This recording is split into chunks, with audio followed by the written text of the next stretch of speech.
bem com vocês? Espero que sim, eu estou bem. Estamos aqui para mais uma videoaula, que no caso será aula de Geografia e direcionada para os alunos do sexto ano. E assim como nas aulas anteriores, sugiro que vocês peguem um caderno, peguem um livro, porque nós vamos precisar. Então bora lá começar a aula, mas antes disso, roda a vinheta. Anote o número.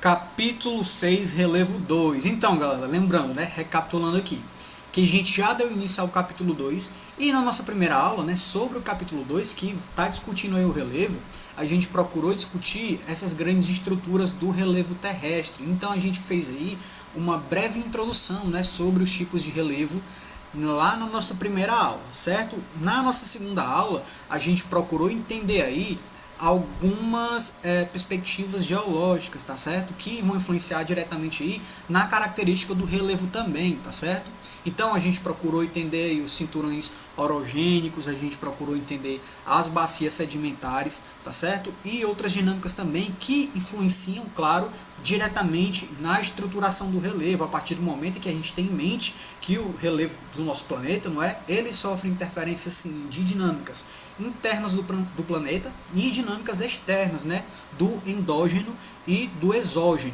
Hoje a gente vai direcionar o nosso estudo, o nosso interesse aí ao relevo e às atividades humanas, tá certo? Como as atividades humanas vão influenciar no nosso relevo, de qual forma o ser humano influencia no nosso relevo, a partir da ocupação, a partir da agricultura, da exploração de minérios e etc. Tá certo? Então é isso que a gente vai procurar entender nessa nossa aula de hoje. Então bora lá. Relevos e atividades humanas. Então, galera, a gente já está cansado de saber, a gente já sabe bem que o relevo ele pode ser alterado, a partir dos séculos aí, a partir dos milênios, dos anos, e essas mudanças podem ocorrer tanto por dinâmicas internas da Terra, quanto por dinâmicas naturais externas, não é isso? Então, o relevo aí, as rochas, podem ser modeladas pela erosão, pelo intemperismo, pela erosão eólica, fluvial, pluvial. Então, esse é um conteúdo que a gente já conseguiu aí assimilar, tá certo? Porém, um questionamento que a gente consegue fazer será que o nosso relevo ele é alterado somente pelas condições da natureza? A gente sabe, galera, que a gente já viu inclusive lá nas nossas aulas anteriores, quando a gente estudou a erosão antrópica, que o homem, sem dúvida nenhuma, consegue causar algum tipo de impacto aí no nosso relevo, impacto no sentido de modelar, de fazer alguma alteração em um relevo que de fato já tinha ali, que tinha condições naturais no primeiro momento. Uma das formas que o ser humano procura modelar o relevo e fazer alterações para que de fato ele consiga sobreviver é a ocupação, é para ocupar um determinado território, uma determinada área. Então, a ocupação humana consegue sim modelar o relevo e mudar aí a estrutura do relevo, tá certo? O que a gente sabe é que os terrenos, os relevos que são mais planos, eles vão possibilitar aí com mais facilidade as atividades humanas, não é isso? Então a ocupação de fato, a construção de casas é mais fácil, não é isso? Mas o que a realização de atividades voltadas para a agricultura também é mais fácil, tá? Então existe uma série de fatores aí que vão influenciar na estruturação da ocupação humana, na construção da ocupação humana aí em áreas planas. Porém, isso não quer dizer que as áreas mais altas, as áreas íngremes, por exemplo, aí, montanhas, elas também não sejam ocupadas, tá certo? Porém, são áreas mais difíceis de ocupar, certo? Porém, não é impossível de ocupar essas áreas e por isso é que o homem faz algumas alterações no relevo também para facilitar ali com que a ocupação ela se efetive, tá? E um exemplo disso é a Cordilheira dos Andes, não é isso que a gente pode ver aí, nas áreas montanhosas, que geralmente são mais difíceis de serem ocupadas pelo homem, não é isso? E também o clima vai influenciar nessa ocupação, tá? Porém, há muitos povos que vão se adaptar a viver nessas condições rigorosas de altas altitudes, como na Cordilheira dos Andes, que a gente já está vendo aí para vocês, que fica aqui na América do Sul.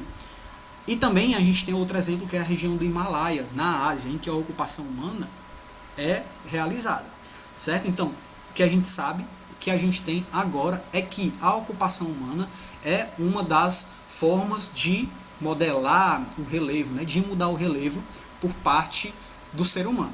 Show?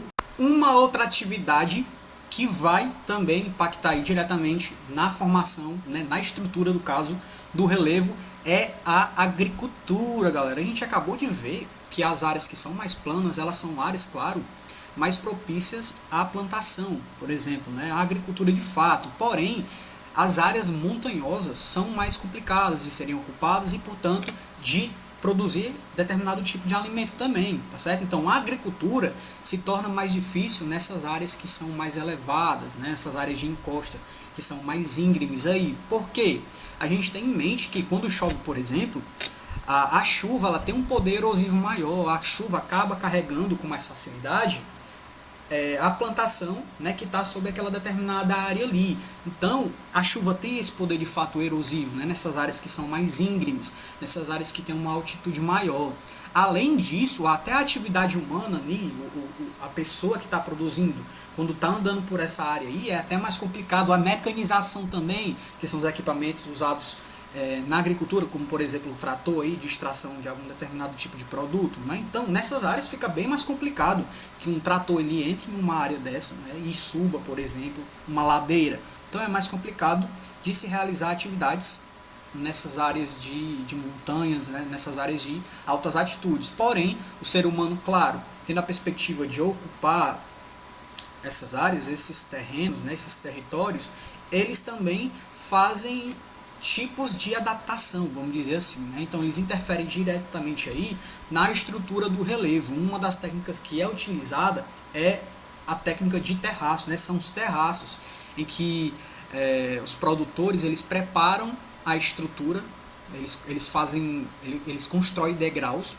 no caso, para que o percurso ali das máquinas ou dos próprios seres humanos, né, das próprias pessoas, se torne mais fácil, tá certo? Então eles constroem degraus. No lugar de ficar íngreme, eles vão fazendo degrauzinhos, que isso facilita aí a locomoção e a plantação também, tá certo? Então isso evita com que a chuva, no caso, destrua essa plantação com maior facilidade, tá certo? Até porque a gente vai deixar, no caso, de ter uma estrutura mais íngreme em que a água ela escorra com mais facilidade, certo? Além disso, outra técnica que é utilizada é a técnica de curva de nível, tá certo? Que vai criar aí faixas paralelas de plantio de acordo com os desníveis do terreno, e já está aparecendo para vocês aí, tá? Então essa técnica vai buscar diminuir o efeito da inclinação também, certo? Então a inclinação do terreno aí vai impactar menos quando está sendo estruturada ali a técnica da curva de nível, certo? Isso vai, lógico, o efeito da inclinação do terreno, né, e do escoamento da água da chuva vai diminuir, portanto, vai evitar o desgaste do solo pela força da água e pela força da erosão, certo? Então está aparecendo aí para vocês a plantação usando técnica de curva de nível em Presidente Prudente, aqui, lá em São Paulo, né, uma foto de 2019. Então a gente percebe que são estruturas aí, ó, que são, entre aspas, curvas mesmo, não é? Que vai facilitar com que o plantio ele seja mais eficiente e que os impactos sejam menores. Além disso, existe, né, a técnica de terraceamento, tá? Que são utilizadas em várias partes do mundo e vão facilitar o trabalho de preparar a terra, plantar, colher e produzir também, não é? Colher a produção no caso. Então essas duas técnicas, a de terraceamento e a de curva de nível, são as técnicas que são mais utilizados aí para interferir diretamente na estrutura do relevo para que a agricultura ela se torne possível. Show? E a outra atividade, galera, que vai interferir aí, inclusive pode impactar negativamente, né, a estrutura de um determinado relevo, é a atividade mineradora, tá? É a extração de minérios. A gente conseguiu entender a partir da aula anterior, quando a gente estudou os crátons, né, por exemplo, onde a gente encontra minério, a gente encontra ouro, a gente encontra ferro, bauxita, não é isso? O minério ele está diretamente relacionado à estrutura geológica, tá certo? Então, quando a gente tem ali a solidificação do magma e os processos químicos que vão estar envolvidos nessa dinâmica aí, vão influenciar diretamente na estrutura, né, e na formação desses minérios, né, desses minerais, tá certo? Então, o que é que acontece aí? Ó? No decorrer da existência humana, a gente sabe que os minérios, né, que os minerais aí, o ferro, enfim, os metais, inclusive, eles foram bem importantes para o desenvolvimento da humanidade, tá certo? A gente sabe que a colonização do Brasil esteve também relacionada à extração de minério, não é? Revolução industrial do século XVIII também esteve vinculada aí às questões minerais, tá certo? Os conflitos que acontecem no contexto atual também estão diretamente envolvidos às questões minerais, não é isso? Para a estruturação aí de energia, por exemplo, como fonte de energia, tá? E a partir de um determinado momento, o ferro, né, principalmente a partir ali do Neolítico, transição do Neolítico para a Idade dos Metais, o ferro, por exemplo, ele começou a ser utilizado, né? Então foi dado aí um valor econômico para os minerais, não é isso? Então a partir desse momento passou a se chamar de minério, não é? Então o ouro, a prata, o cobre, eles começaram a ter um valor econômico e, claro, isso vai impactar diretamente na sua extração, certo? E, claro, a sua extração vai impactar aí diretamente também na estrutura do relevo, porque a gente sabe que, na maioria das vezes, esses minérios, eles são encontrados aonde, gente? No interior da Terra, de fato, tanto na parte continental como na parte oceânica também, tá certo? Então, a partir de milhões de anos, de processos químicos, não é? Essa estrutura, né, de minério vai se formar. Então, há exemplo disso, aqui no contexto do Brasil, o que é que a gente consegue perceber ainda no século XVIII, inclusive, que foram descobertos ouro, né, e diamante, tá? No caso aonde? Em Minas Gerais. Então, muitas pessoas se deslocaram para a região de Ouro Preto e para cidades próximas ali em busca, claro, de enriquecer, né, de enriquecimento de dinheiro. Então, os depósitos de ouro dessa região, né, eram superficiais e, claro, logo se esgotaram, porque encontrar ouro naquele momento ali era bem fácil, não é isso? Então, esse ouro, como estava concentrado ali na superfície, como encontrar era muito fácil, é claro que esse ouro em um determinado momento esgotou, não é? Que esses minérios, no caso, esgotaram, porque a atividade humana ali era muito grande, tá? Então, atualmente, o minério é extraído de outras regiões brasileiras, e aí a gente tem um exemplo até hoje, ó. A atividade mineradora é bem importante no Brasil. Na foto, a extração de ouro em Mato Grosso, né? Uma foto de 2008 no caso. Então, o ouro, o ferro e o manganês são exemplos de minerais metálicos formados pelo resfriamento do que, gente? Do magma, né? Então, além deles, existem os minerais fósseis, que são formados por uma combinação de minérios e matéria orgânica fossilizada, tá? Com restos de florestas, né, que vão formar, no caso, o que a gente viu também, vão formar o carvão mineral, né, ou de matéria orgânica que vão formar o petróleo, tá certo? Então, essas atividades, elas vão influenciar aí diretamente na mudança, né, na desestruturação, na remodelagem de determinado relevo, até porque quando a gente fala em extração de fato do mineral ali, a gente está falando de um impacto direto no relevo, certo? Até porque estruturas precisam ser criadas para que esse mineral, para que esse minério, ele consiga ser retirado dali e para que possa ser aproveitado para fins econômicos principalmente, certo? Então, de fato, essa é uma realidade que no contexto atual ainda se materializa, tá? E foi sendo construída aí no decorrer dos séculos. Show?